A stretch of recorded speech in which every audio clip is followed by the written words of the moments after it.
হরে কৃষ্ণ। আগামী 10ই মার্চ সোমবার পবিত্র আমলকি একাদশী ব্রতের দিন। বছরে 24টি একাদশী ব্রতের মধ্যে একটা শ্রেষ্ঠ ব্রত হচ্ছে এই আমলকি একাদশী ব্রত। খুবই শুভ একটি দিন। এই দিনে কিছু করেন কিংবা না করেন, গাভী বা কুকুরদের খাইয়ে দিন এই একটি খাবার। এতে সংসারের দারিদ্রতা দূরীভূত হবে এবং লক্ষ্মী দেবীর কৃপা লাভ হবে। খুবই গুরুত্বপূর্ণ প্রসঙ্গ। পাশাপাশি শাস্ত্রে এই আমলকি একাদশী ব্রতের বিশেষ মাহাত্ম্য কথা বর্ণনা করা হয়েছে। আজকের এই পর্বে আমরা সেই প্রসঙ্গে জানার চেষ্টা করব। আমাদের সকলেরই আজকের এই গুরুত্বপূর্ণ তথ্যগুলো জানা প্রয়োজন। সকলকে স্বাগতম জানাচ্ছি আমাদের এই ধর্মীয় তথ্যমূলক চ্যানেলে। আমরা চেষ্টা করি এরকমই সনাতন ধর্মের ধর্মীয় তথ্যগুলোকে আপনাদের সাথে উপস্থাপন করতে, শেয়ার করতে। তাই আসুন আগামী কিছুক্ষণ সময় একসঙ্গে ধৈর্য ধরে আজকের এই গুরুত্বপূর্ণ তথ্যগুলো জেনে নেই।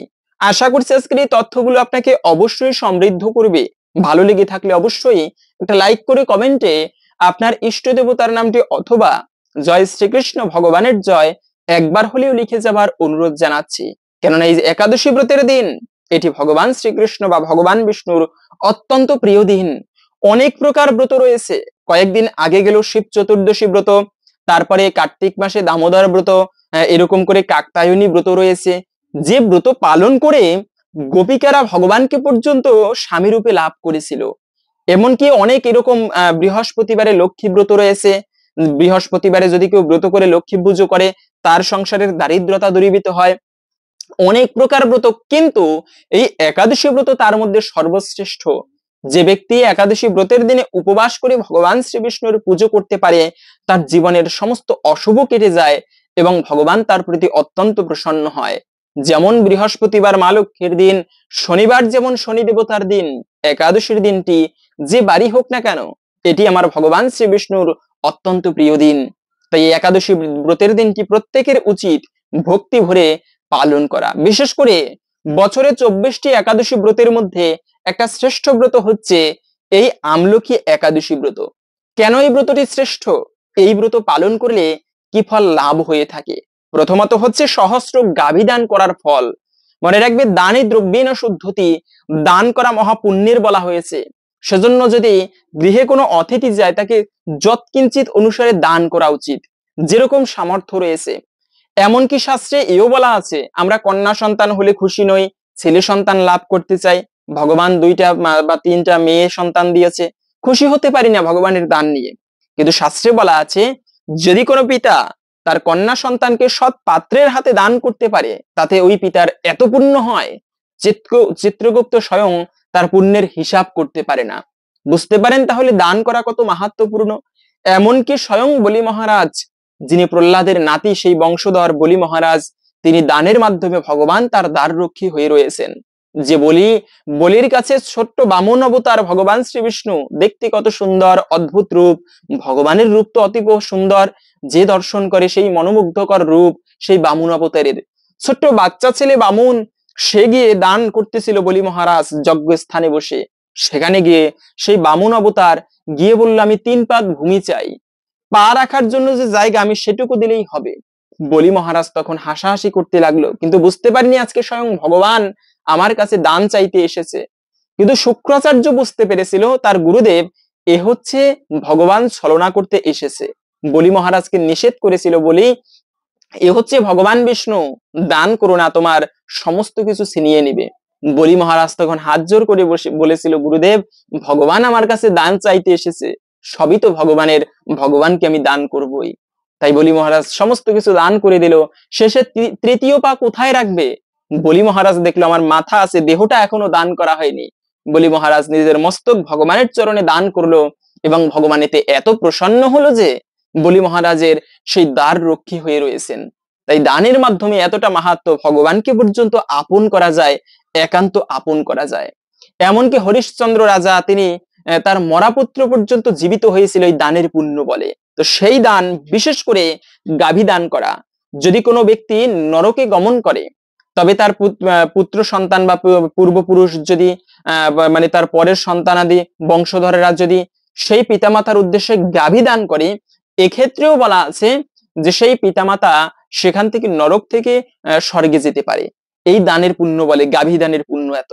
তাই এরকম করে সহস্র গাভী দান করলে যে পুণ্য ফল লাভ হয়, শুধুমাত্র এই একাদশী ব্রত পালন করলে তার থেকে বেশি ফল লাভ হয়। তাহলে বুঝতে পারেন এতটা মাহাত্ম্যপূর্ণ বলা হয়েছে। দ্বিতীয়ত হচ্ছে যে বিদুরথ নামে এক রাজা ছিল, এই বিদুরথ রাজা অজান্তে এই আমলকি একাদশী ব্রত পালন করেছেন, এবং তার ফলে একদিন সে বনের মধ্যে গিয়ে ভুল করে কিছু ম্লেচ্ছরা, মানে ওই বনবাসীরা, আদিবাসীরা সেই রাজাকে মারতে উদ্যত হলো, তীর ধনুক নিয়ে মেরেই ফেলবে।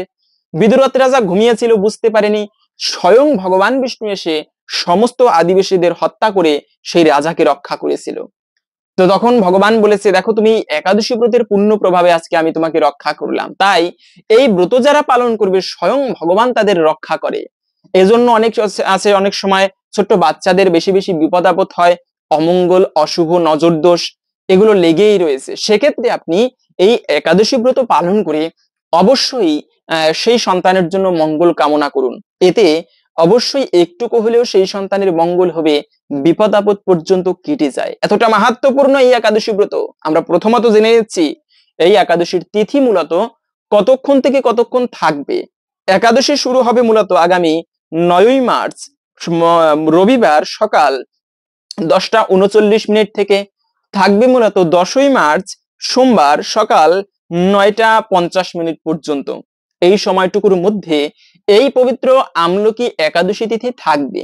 সেজন্য উদয়া তিথি মেনে আমাদের এই ব্রত পালন করতে হবে আগামী 10ই মার্চ সোমবার। এবং অনেকে প্রশ্ন করে থাকে যে এই যে গোস্বামী মত একটা, স্মার্ত মত একটা, কোন মতে কোন দিন?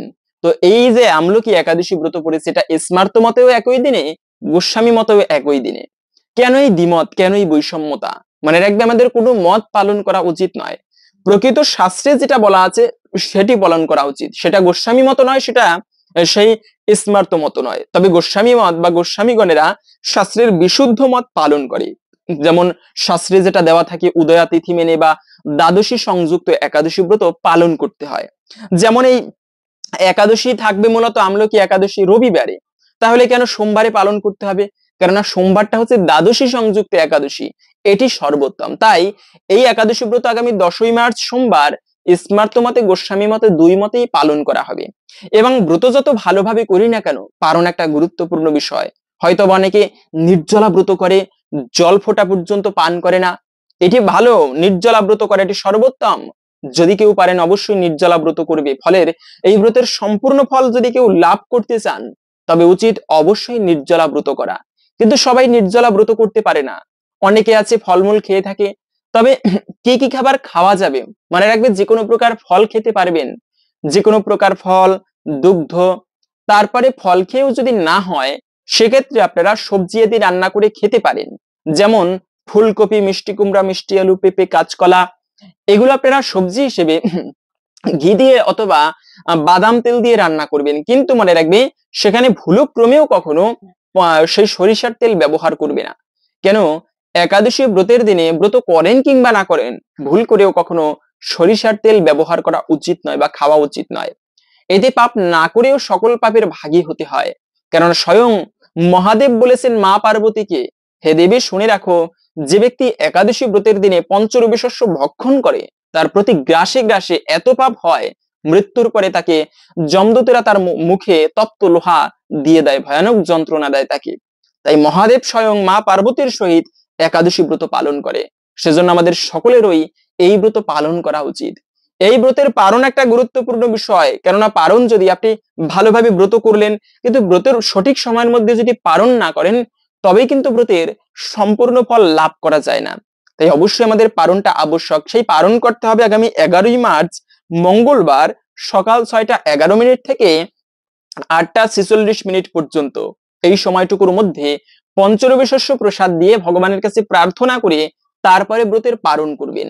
এবং যদিও আমরা অনেকে জানি একাদশী ব্রত পালনের নিয়ম কি, তারপরেও জেনে নিচ্ছি সংক্ষেপে। মনে রাখবে একাদশীর আগের দিনে নিরামিষ খাবার গ্রহণ করতে হয়, সংযমাদি পালন করতে হয়। শুধুমাত্র নিরামিষ খাবার নয়, মিথ্যা কথা বলা উচিত নয়, খারাপ সঙ্গ করা উচিত নয়, অপরের সাথে ঝগড়া করা উচিত নয়। মানে হচ্ছে আমি যে পরের দিনে ব্রত পালন করব, এর জন্য সংযত হওয়া উচিত, সংযম পালন করা উচিত। ব্রত করার আগে পূর্ব প্রস্তুতি নেওয়া উচিত। এখন পরিবেশ অনুসারে অনেকে নিরামিষ খেতে পারে না, যারা হোস্টেলে থাকে, তবে উচিত আগের দিনে মাস্ট অবশ্যই নিরামিষ খেতে হবে। তবে অনেকের আছে পরিবেশে হয় না, নিরামিষ খেতে পারে না, যেমন প্রবাসে থাকে কেউ বা স্টুডেন্ট ছাত্র হোস্টেলে থাকে, নিরামিষ খাওয়া সম্ভব হয় না পরিবেশ অনুসারে, সেক্ষেত্রে কি ব্রত করতে পারবে না? অবশ্যই পারবে। কেন? এটা ভগবান দেখবেন, কেননা তার পরিবেশ হচ্ছে না সেরকম, সে অবশ্যই ব্রত করতে পারবে। যে যে কোনো অবস্থাতেই ভুল করে অনেকে আছে আগের দিনে আমিষ খেয়ে ফেলতে পারে, তারপরেও আপনারা যে কেউ এই ব্রত পালন করতে পারবেন। কেন করবে না? এই ব্রত যদি কোনো ব্যক্তি পালন না করে, তবে সেক্ষেত্রে বলা আছে এই সৃষ্টির শুরুতে প্রারম্ভে কিন্তু একাদশী ব্রত ছিল না। যখন ভগবান এই জগৎ সৃষ্টি করেছেন, ব্রহ্মাণ্ড সৃষ্টি করেছেন, স্থাবর জঙ্গমাদি সৃষ্টি করলেন, তখন একাদশী ব্রত ছিল না। কিন্তু যে যার মতো উচ্ছৃঙ্খল ভাবে জীবন যাপন করত, এবং সেই পাপের ফলে তারা নরকে গিয়ে ভয়ানক কষ্ট পেত, যন্ত্রণা পেত। তো এভাবে করে একদিন ভগবান শ্রীবিষ্ণু তিনি নরকে গেল যমরাজের সাথে বিভিন্ন বিষয়ে কথা বলতে। যমরাজের সাথে কথা বলতেছিল যমলোকে, এমন সময় খেয়াল করলো যে দক্ষিণ দিকের নরক থেকে ভয়ানক কিছু পাপাত্মাদের চিৎকার ভগবানের কানে ভেসে আসতেছে। আর ভগবান যমরাজকে প্রশ্ন করলো যে যমরাজ, এই চিৎকার কোথা থেকে আসতেছে? যমরাজ বলল, প্রভু কি বলবো দুঃখের কথা, পৃথিবীবাসীরা যে যার মতো উচ্ছৃঙ্খল ভাবে পাপকর্ম করে, আর তাতে সেই পাপের ফলস্বরূপ তারা আজকে সেই দুঃখ ভোগ করছে। ভগবান হচ্ছে পরম করুণাময়, জগতের পিতা হচ্ছে ভগবান, তার হৃদয় কেটে ওঠে। যে সন্তান একটুকু বেশি খারাপ, মানে বাবা মায়ের কথা শুনে না, ওই সন্তানের ওই বাবা মায়ের দৃষ্টি কিন্তু ওই সন্তানের প্রতি বেশি থাকে। কেন?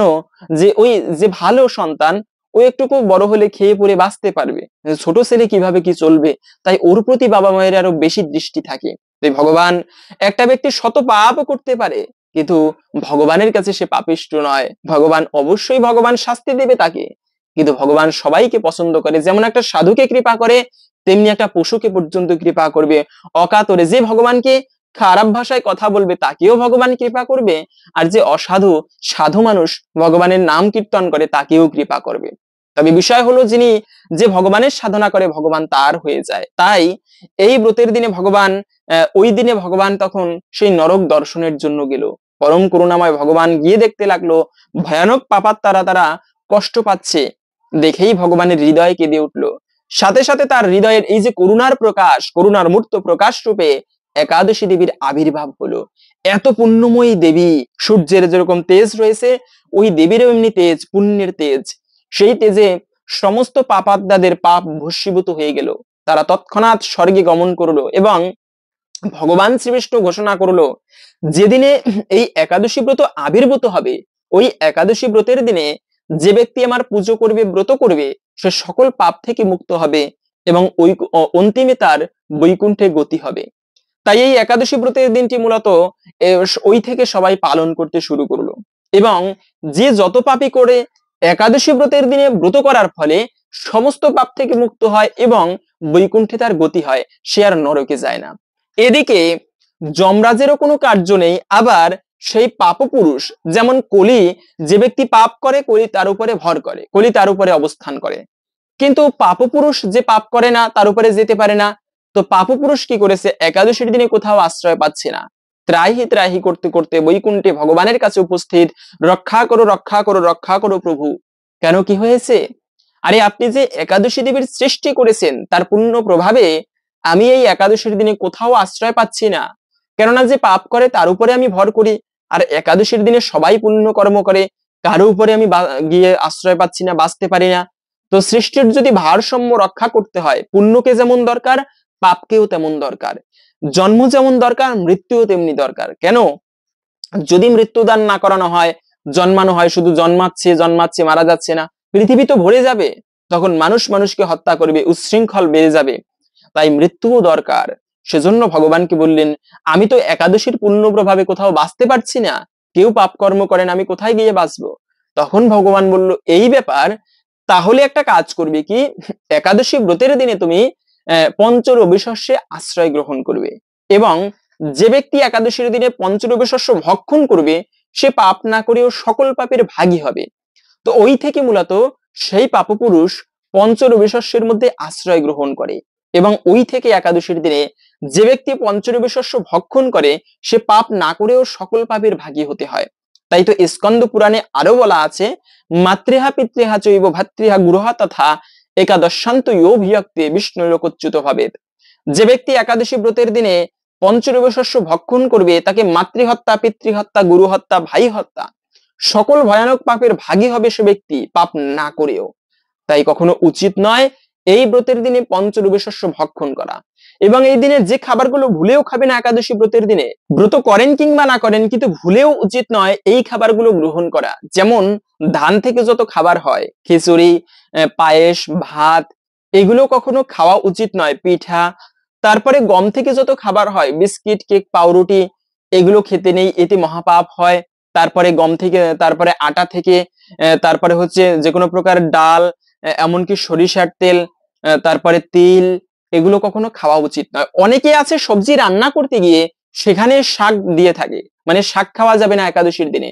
পুঁই শাক, ঢেঁড়স, বটবটি, সিম, তারপরে বাঁধাকপি, এমনকি বেগুন, এগুলো খাওয়া উচিত নয়। এতে কিন্তু পাপ না করেও পাপের ভাগী হতে হয়। পাশাপাশি একাদশীর দিনে আপনি ব্রত না করলেও কিছু কাজ আমাদের ভুলেও করা উচিত নয়।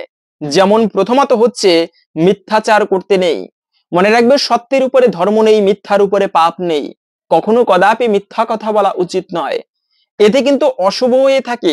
যে ব্যক্তি মিথ্যা কথা বলে তার জীবনে অমঙ্গল ঘনিয়ে আসে। যেমন যুধিষ্ঠির মহারাজ, যে যুধিষ্ঠির সত্যবাদী, সবাই তাকে সম্মান করত তার সত্যবাদিতার জন্য। যে সত্যবাদিতার গুণে যুধিষ্ঠির মহারাজ সশরীরে স্বর্গে গমন করেছিলেন, কিন্তু সেই যুধিষ্ঠির মহারাজও কিন্তু যুদ্ধক্ষেত্রে বসে তার একটা অপরাধ হয়েছিল কি, সেই যুধিষ্ঠির মহারাজ ওই যে বলেছিল অশ্বত্থামা হত ইতি গজ, তিনি কিন্তু মিথ্যা বলেনি, কিন্তু উদ্দেশ্য কি ছিল? ভুল বোঝানো উদ্দেশ্য ছিল। যে কারণে যুধিষ্ঠির মহারাজের রথ সবসময় মাটির উপর দিয়ে চলতো, শূন্যের উপরে, কারণ এই যুধিষ্ঠির মহারাজ সত্যবাদী ছিল। কিন্তু এইটুকু কথা বলায় অশ্বত্থামা হত ইতি গজ, যদিও মিথ্যা নয় কিন্তু উদ্দেশ্য ভুল বোঝানো।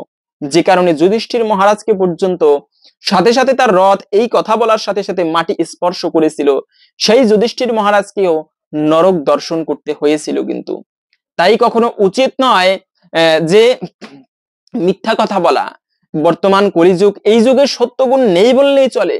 সত্যবাদিতা নেই, ধর্ম ক্ষণভঙ্গুর অবস্থা, ধর্মের 3টি পা ধ্বংস হয়ে গিয়েছে, এক পায়ে ধর্ম অবস্থান করছে এই কলিযুগে। এই কলিযুগে এসেও অন্তত পক্ষে একাদশী ব্রতের দিনে চেষ্টা করা উচিত, আমি মিথ্যা কথা বলবো না, সংযম পালন করব। অন্তত পক্ষে একটা দিন আমি যুধিষ্ঠির মহারাজের মতো সত্যবাদিতাকে ধারণ করব।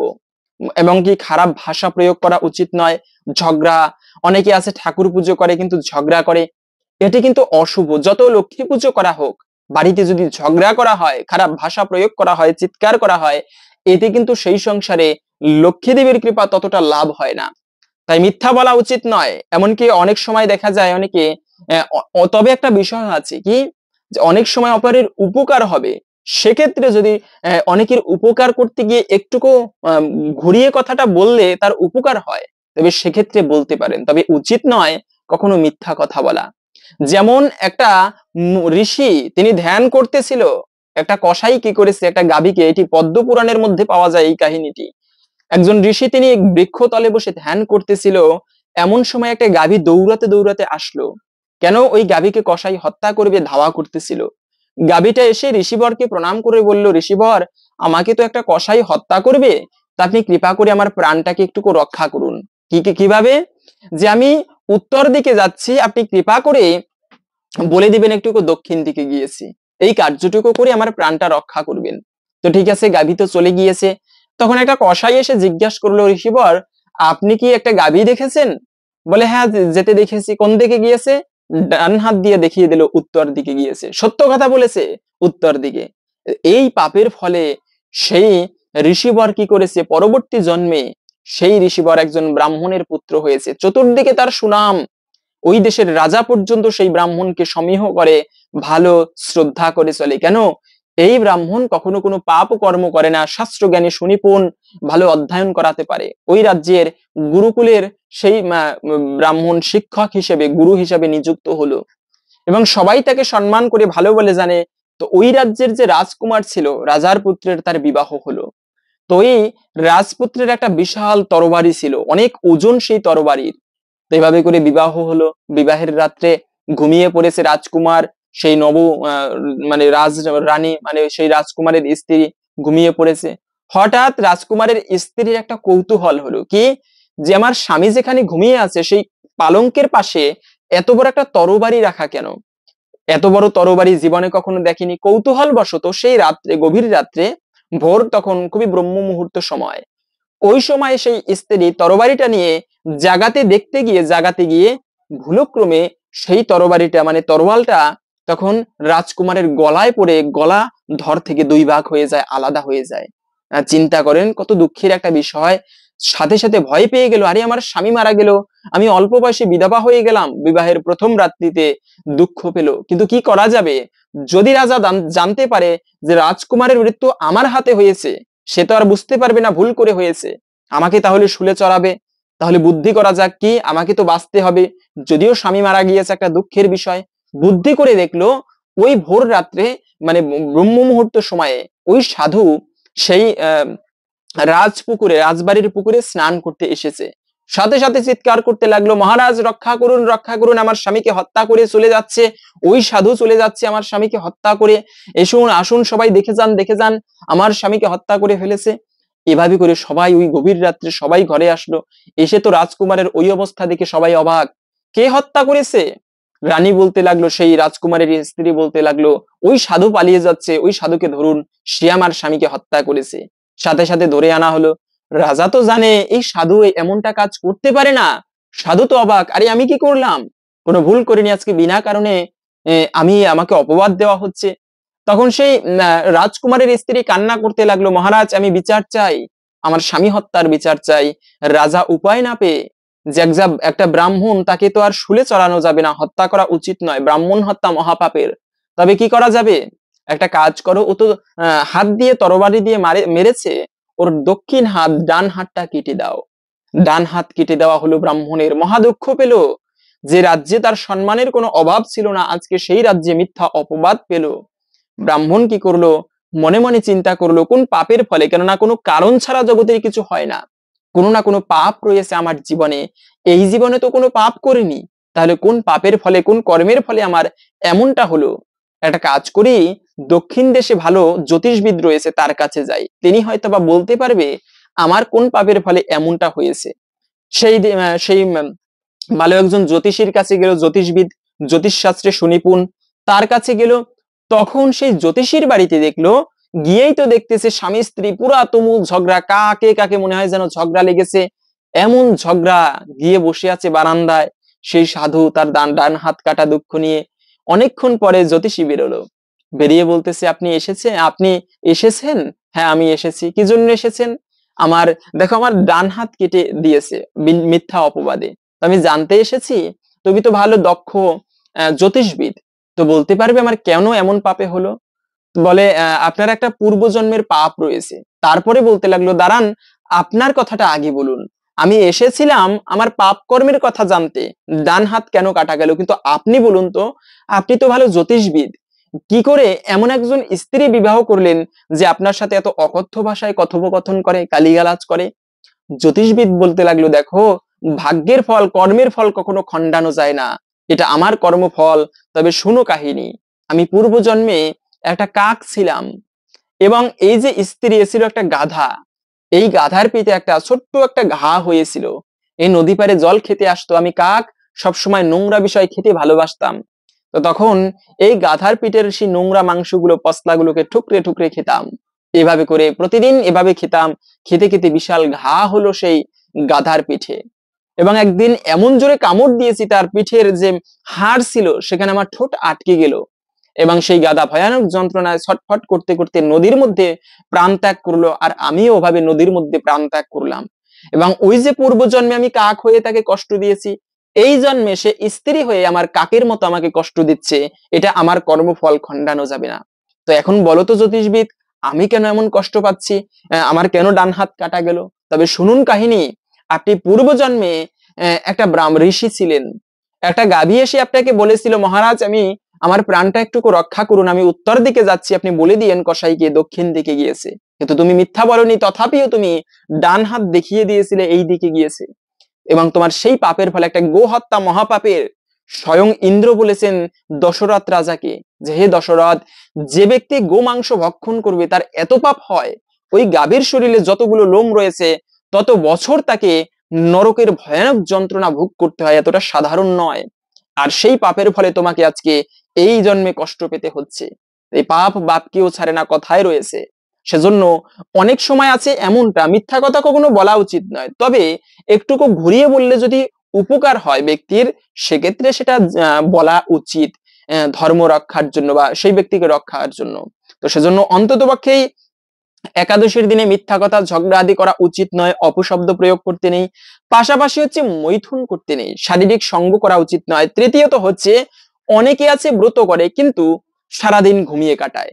মনে রাখবে, একাদশী ব্রতের দিনে উপবাস করে যদি ঘুমানো হয়, এতে কিন্তু ব্রতের সম্পূর্ণ ফল লাভ করতে পারে না। কেন? উপবাস কাকে বলে? উপবাস মানে একটুকু না খেয়ে থাকা নয়। আমরা অনেকে ভাবি একটুকু না খেয়ে থাকলে উপবাস হয়। হ্যাঁ, না খেয়ে থাকলেও একাদশীর দিনে অবশ্যই পুণ্য হয়, কিন্তু একাদশীর মূল উদ্দেশ্য হচ্ছে উপমানের নিকটে, বাস মানে বাস করা, মানে হচ্ছে এই দিনটি ভগবানের সন্নিকটে বাস করা, ঠাকুর পুজোয় কাটানো, ভক্ত সঙ্গে কাটানো উচিত, তবে একাদশীর ব্রতের সম্পূর্ণ ফল লাভ করা যায়। তো সেজন্য এই একাদশী ব্রতের দিনে সবাই চেষ্টা করবেন ভক্ত সঙ্গ করতে। এবং এই একাদশীর দিনে মনে রাখবে, আগের দিনে রাত্র 11টার আগে খাবার খেয়ে দাঁত ব্রাশ করে নেবেন। কেননা অনেকের আছে দাঁতের গোড়ায় খাবার আটকে থাকে, এবং সেই খাবার যদি একাদশীর দিনে পেটে যায়, এতে কিন্তু ব্রতে দোষ লাগে, মানে ব্রত ভঙ্গ হয় না, কিন্তু ব্রতের সম্পূর্ণ ফল লাভ করা যায় না। অনেকের আবার দাঁত ব্রাশ করতে গেলে দাঁতের গোড়া থেকে রক্তক্ষরণ হয়। আর একাদশীতে বা যে কোনো ব্রতের ক্ষেত্রে মনে রাখবে, যদি ব্রত করার পরে শরীর থেকে রক্তক্ষরণ হয়, তবে কিন্তু ব্রতে দোষ লাগে, ব্রতের সম্পূর্ণ ফল লাভ করা যায় না। তাই উচিত একাদশী ব্রতের আগের দিনে দাঁত ব্রাশ করে দন্ত ধাবন করা উচিত। এবং একাদশীর দিনটি হচ্ছে মুখ্য বিষয়, ওই দিনে খুবই ভোরে ভোরে শয্যা ত্যাগ করা উচিত, ঘুম থেকে ওঠা উচিত, ঠাকুর পুজো দেওয়া উচিত, ইষ্ট দেবতার পুজো, এটি সর্বমঙ্গলময়।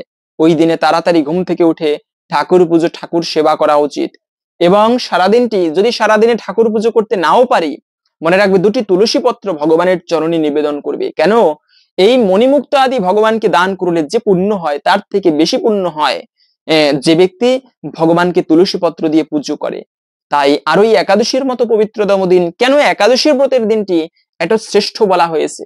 মনে রাখবে, অন্যান্য দিনে ধর্ম কাজ করলে যে পুণ্য ফল প্রাপ্ত করা যায়, তার থেকে অধিক পুণ্য লাভ হয় কোনো ব্যক্তি যদি একাদশী ব্রতের দিনে সেই পুণ্য কাজ করে, সহস্রগুণ পুণ্য ফল লাভ হয়। তাই একাদশী ব্রতের দিনটি এতটা শ্রেষ্ঠ। স্বয়ং যমরাজ যমদূতদেরকে বলেছেন, হে যমদূতগণ শুনে রাখো, যে ব্যক্তি একাদশী ব্রত পালন করে তোমরা দূর থেকে তাদেরকে প্রণাম করবে। কেন?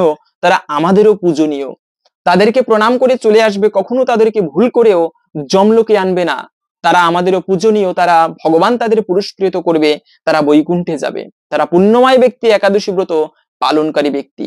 তাই প্রত্যেকের একাদশী ব্রত পালন করা উচিত। কিন্তু অনেকে আবার প্রশ্ন করেন যে আমরা তো একাদশী ব্রত পালন করি, একাদশীর দিনে পঞ্চরবি শস্য ভক্ষণ করি না, ভগবানকে অন্নভোগ দেওয়া যাবে কিনা? হ্যাঁ, অবশ্যই ভগবানকে অন্নভোগ দেওয়া যাবে। কেন? একাদশী ব্রত আমাদের জন্য, ভগবানের জন্য তো আর নয়। তাই নিঃসন্দেহে ভগবানকে অন্নভোগ নিবেদন করা যাবে। এবং সেই অন্নপ্রসাদ একাদশীর দিনে যারা ব্রত করবে তারা গ্রহণ করবে না, তারা দ্বাদশীর দিনে পারণের সময় সেই প্রসাদ গ্রহণ করবে। এজন্য বড় বড় মন্দিরে ভক্তদের, বিশেষ করে রামানুজাচার্য সম্প্রদায়ের, বৈষ্ণব সম্প্রদায়ের যে মন্দিরগুলো রয়েছে, গৌরীয় মঠ, ইস্কন মন্দির, গিয়ে দেখবেন সেখানে অবশ্যই দুপুরে অন্নভোগ দেওয়া হয়, এবং এটি হচ্ছে প্রকৃত নিয়ম।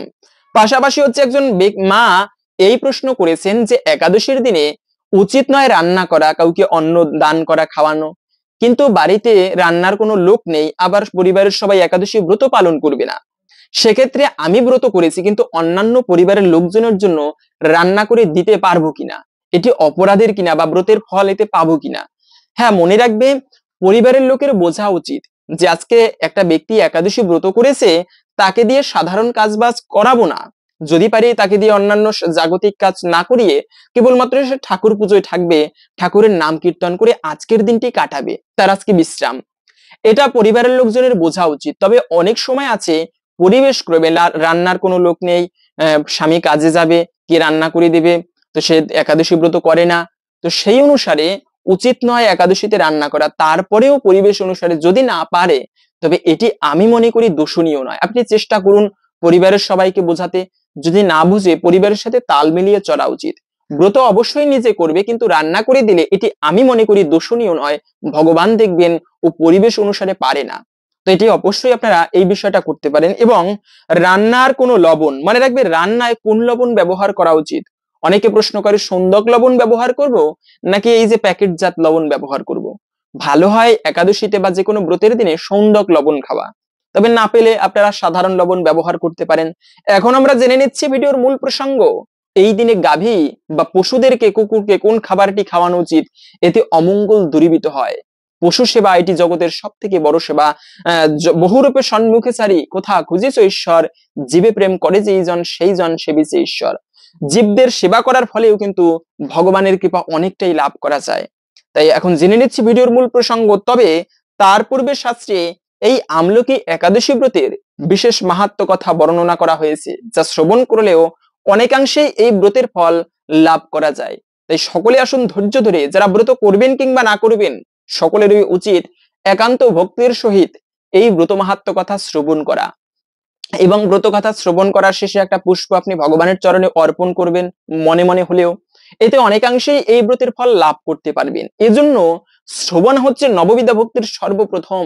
শ্রবণ করলে মঙ্গল হয়, ভগবানের চরণে ভক্তির উদয় হয়। তাই আসুন আগামী কিছুক্ষণ সময় ধৈর্য ধরে এই আমলকি একাদশীর ব্রত কথা শ্রবণ করি।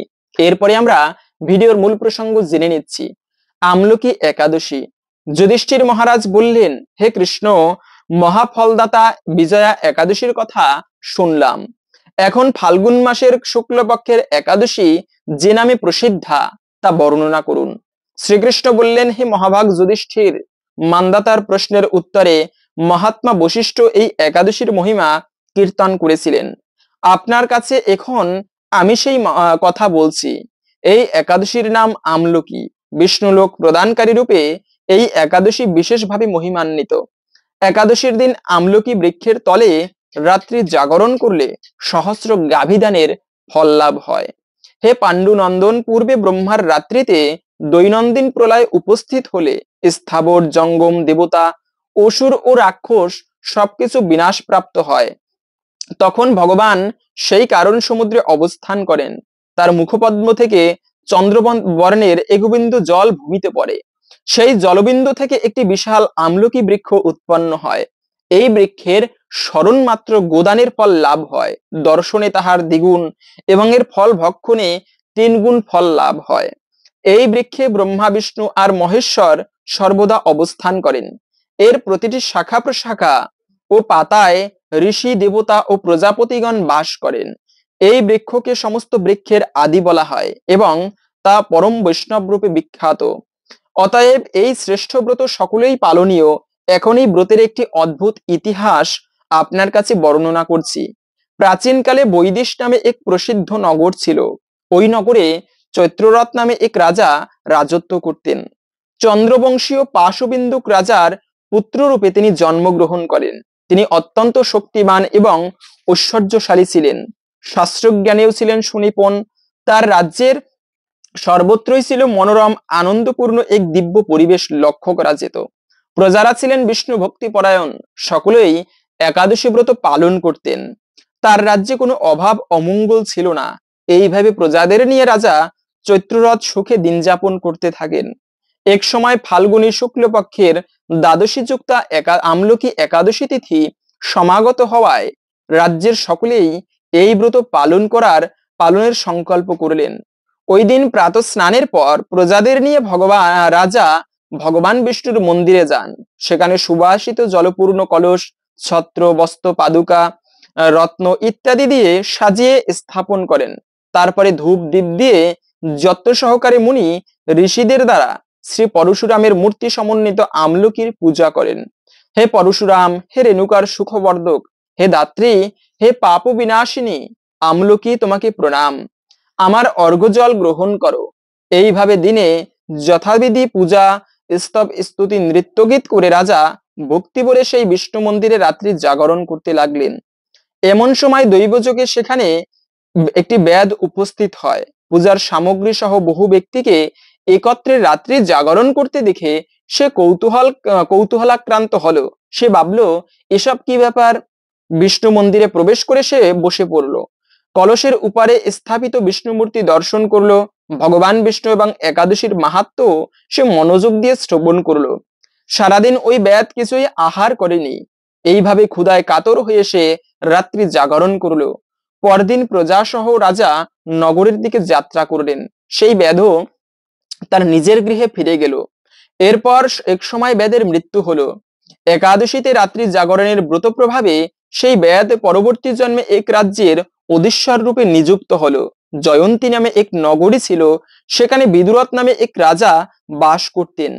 ওই বেদ বিদুরথ রাজার মহাবলী পুত্র রূপে জন্মগ্রহণ করেন। তার নাম হয় বসুরথ। 1,00,000 গ্রামের অধিপত্য তিনি লাভ করেন। তিনি ছিলেন সূর্যদেবের মতো মহা তেজস্বী, চন্দ্রের মতো দীপ্তিমান, কান্তিমান এবং পৃথিবীর মতো ক্ষমাশীল, বিভিন্ন সদ্গুণে ভূষিত। বসুরথ পরম বিষ্ণু ভক্তি পরায়ণ হন। এই মহাদাতা রাজা একবার শিকার করতে গিয়ে পথ ভুলে যান। গভীর জঙ্গলের মধ্যে ক্ষুধায় পীড়িত হয়ে তিনি ক্লান্তিবশত শুয়ে পড়েন। এমন সময় কতগুলি পর্বত নিবাসিনী ম্লেচ্ছ রাজার কাছে এসে নানাভাবে তাকে উৎপীড়ন করতে থাকে। রাজাকে তাদের শত্রু বলে মনে করে তারা তাকে হত্যা করতে চেষ্টা করে। পূর্বে এই রাজা আমাদের পিতামাতা, পুত্র পৌত্র সবাইকে মেরে ফেলেছে, আমাদের গৃহ ছাড়া করেছে। এইরকম বলতে বলতে ম্লেচ্ছরা রাজাকে হত্যা করতে উদ্যত হয়। তারা বিভিন্ন অস্ত্রশস্ত্রে তাকে আঘাত করতে থাকে, কিন্তু আশ্চর্যের বিষয়, তাদের সকল প্রচেষ্টা ব্যর্থ হয়। রাজার কোনো ক্ষতিই তারা সাধন করতে পারেনি। তখন রাজার শরীর থেকে নানা অলংকারে বিভূষিতা এক পরমা সুন্দরী স্ত্রী মূর্তি আবির্ভূত হন। মহাশক্তি ধারিণী ওই নারী অল্প সময়ের মধ্যেই সকল পাপী ম্লেচ্ছকে নিধন করেন। রাজার নিদ্রাভঙ্গ হলো। ওই ভয়ানক হত্যাকাণ্ড দেখে রাজা অত্যন্ত বিস্মিত হলেন। তিনি বলতে লাগলেন, আহা, আমার শত্রুদের হত্যা করে কে আমার প্রাণ রক্ষা করলো? এমন কৃপালু কে আছে? আমি তার প্রতি আমার কৃতজ্ঞতা প্রকাশ করছি। এমন সময় দৈববাণী হলো, ভগবান কেশব ব্যতীত শরণাগতকে রক্ষা করতে পারে এমন দয়ালু জগতে আর কি আছে? তিনি শরণাগতের পালক।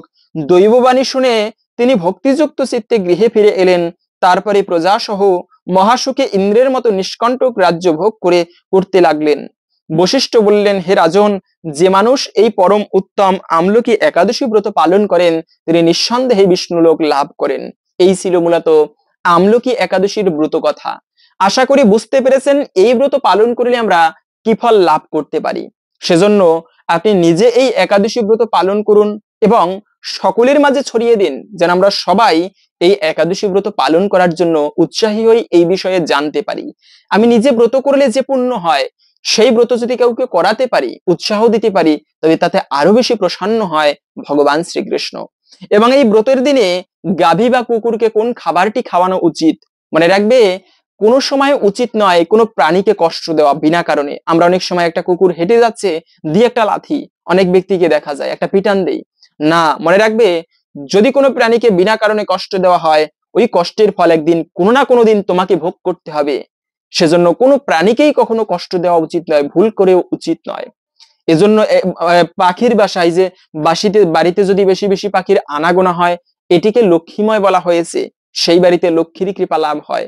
পশুদের সেবা করা, এর মাধ্যমে ভগবানের কৃপা অনেকাংশেই লাভ করা যায়। গাভী মাতার সেবা করা, যে সমস্ত গৃহস্থরা পুণ্য লাভ করতে চান, শাস্ত্রে বলা আছে, গো সেবা তো কর্তব্যম গৃহস্থই পুণ্য লিপ্সবি। যারা পুণ্য লাভ করার ইচ্ছা করেন তারা গো সেবা করেন, গাভী মাতার সেবা করেন। এখন গাভী মাতার সেবা কিভাবে করবে? তাদেরকে শঙ্খ ঘন্টা দিয়ে পুজো করলে সেবা হয় এমনটা নয়। গাভী মাতার সেবা হচ্ছে কচি কচি ঘাস কেটে গাভী মাতাকে দান করলে এতেই মহাপুণ্য হয়। এভাবে করে আপনার যেরকম সামর্থ্য রয়েছে। তবে একাদশের দিনে কুকুর বা অন্যান্য পশু পাখিদের পঞ্চশস্য দেওয়া উচিত নয়। আপনি অন্য খাবার সবজি আদি দিতে পারেন, কিন্তু একাদশীর পরে দ্বাদশীর দিন, শুধু দ্বাদশী নয়, যে কোনো দিনে কিছু পশু দেখলে তাদের মারবেন না, কখনো কোনো পশুকে কষ্ট দেওয়া উচিত নয়, এটি মহা অপরাধের। ভগবান কখনো এতে প্রসন্ন হয় না। কোনো পশু পাখি শুধু নয়, কোনো ব্যক্তিকে, কোনো মানুষকে কষ্ট দিবে না এমন আচরণ করা উচিত নয়। এতে যত ধর্ম কাজ করি একদিন না একদিন সেই কষ্টের ফল আমাকেও পেতে হবে। তো পশুর সেবা করার মাধ্যমে এই যে পিণ্ড দান করা হয়, ওই সময় বিধান রয়েছে সেই ভগবানের প্রসাদ দিয়ে পিণ্ড দিতে হয় সেই মৃত ব্যক্তির উদ্দেশ্যে, এবং কিছু প্রসাদ গাভীকে দিতে হয়, এর ফলেও পিতৃপুরুষ তৃপ্ত হয়। কিছু প্রসাদ গঙ্গায় দিতে হয়। তো গাভী মাতা শুধু নয়, দ্বাদশীর দিনে যে পালন করবেন সেই প্রসাদ আপনি চেষ্টা করবেন শুধু একা নয়, কিছু কুকুর আদি পশুদের দিয়ে, গাভী মাতাকে দিয়ে তারপরে সেই প্রসাদ গ্রহণ করুন। এটি আরো বেশি মঙ্গলময়। পায়েস প্রসাদ গাভী মাতাকে দিতে পারেন, মহাপুণ্যের এগুলো। হরে কৃষ্ণ। আশা করছি আজকের এই গুরুত্বপূর্ণ তথ্যগুলো জেনে আপনি একটুকু হলেও সমৃদ্ধ হয়েছেন। ভালো লেগে থাকলে অবশ্যই একটা লাইক করে কমেন্টে আপনার ইষ্ট দেবতার নামটি অথবা জয় শ্রীকৃষ্ণ ভগবানের জয় একবার হলেও লিখে যাবার অনুরোধ জানাচ্ছি। ভগবানের কৃপায় সকলের জীবনে মঙ্গল হোক এই কামনা করে আজকের ভিডিওটি এখানে সমাপ্ত করছি। হরে কৃষ্ণ।